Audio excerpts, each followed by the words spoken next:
Hello everyone, welcome back. Today we are going to discuss about array implementation of list. In this presentation I am going to cover why do we need an array data structure, what is an array, characteristics of an array, and declaration and initialization of an array. We all know list is a collection of items. So this list can be implemented using two ways. One is using array data structure and another one is using linked list data structure.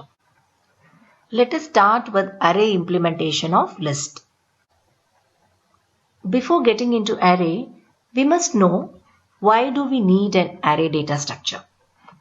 Just consider these values 10, 20 and 25. If you want to store these values, these three values, you require three variables. Am I right? What for 100 values then?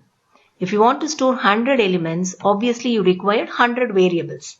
But keeping track of these many variables is a tedious process, so that we are moving to a concept called array. We all know array is a data structure. So these arrays are used to hold several values in a single variable, rather than declaring separate variables for each value, which means it can be able to store multiple values of same data type in a single variable. With the help of a single variable, we are going to have multiple values, multiple data values. So instead of declaring separate variable for each value. Now we'll see what is an array. Definition of array. An array is defined as the group of similar type of data elements stored at contiguous memory locations, which means it can store same type of data elements at adjacent memory locations. Okay. For example, just consider this array. Here 10, 25, 30, 40. So it is of what type? Integer data type. So it is possible with array. If you want to create with the floating point values alone, you can do it. Or else character values alone, you can do it. If you want to mix the data type, like one value is integer type 10 and another value is of character value A, B, C, something like that, it is not possible with array, which means it can store only similar type of data elements. We call array as a derived data type because it can hold primitive type of data items. Primitive type of data items, which means built-in data types. We all know built-in data types are integer, character, double, float, etc. So since it can able to hold built-in data types, data type values, we call this array as derived data type. Next is array representation. The values which I am going to store in my array, I call it as array elements.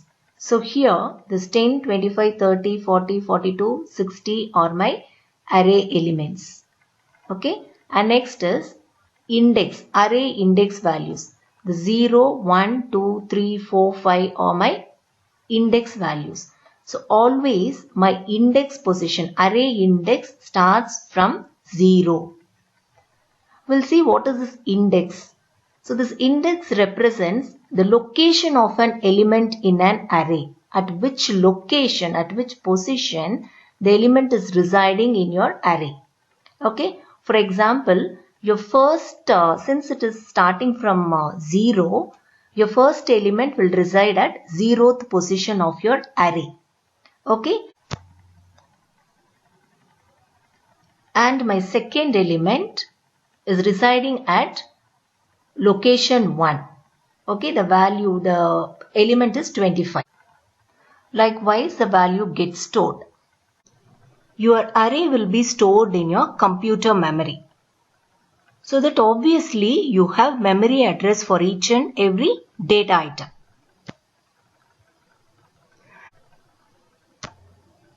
This is an integer array. So your int data type occupies 4 bytes of memory, right? Each data item, your 10 occupies 4 bytes of memory and 25 occupies 4 bytes of memory, your 30 occupies 4 bytes of memory. Consider your first element 10 stores at 1000th memory location. 10 is integer type, so it holds 4 bytes of memory as I told you. From 1000 to 1004, this 10 will be occupied. Okay, so since it occupies 4 bytes of memory, 1000 to 1004. 1000 is the starting address of your array as well as this first element. 10's starting address is 1000. So from 1000 to 1004, this 10 will be occupied, and your second data element 25 will be occupied from 1004 to 1008. And next is 1008 to 1012. So likewise it goes on. So this type of memory locations, we call it as contiguous memory locations, which means the elements are stored at adjacent position. So if you take here 10 is stored at 1000 position, and after 4 bytes your 25, the next element is getting stored, and 30, the next element 30 is stored at 1008. Okay, so likewise at adjacent locations the element is getting stored. So these type of memory locations, we call it as contiguous memory location. You see the declaration of an array in C language. So this is a declaration for an one-dimensional array. The syntax is followed here. First is your data type, and next is your array name, followed by your array size. Okay, we'll see an example for that. Int a of 50. Int a of 50. So int is my data type, a is my array name, and 50 is my array size. So this array holds only 50 data values, 50 data items, not larger than that. And next example is float, height of 20. This float is nothing but my data type, height is my array name, and 20 is the size of my array. So it can hold only floating point values.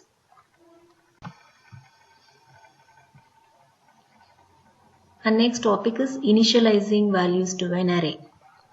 Initializing, which means assigning, you are going to assign values to your array. You can do it by two methods.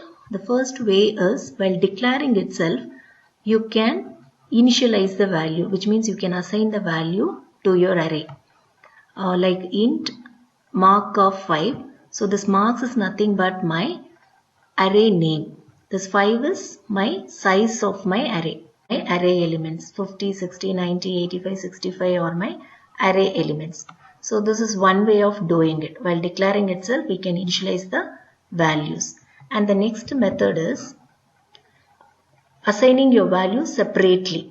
Like you have to do your declaration separately. Int marks of 5 semicolon, and then you have to assign each values individually.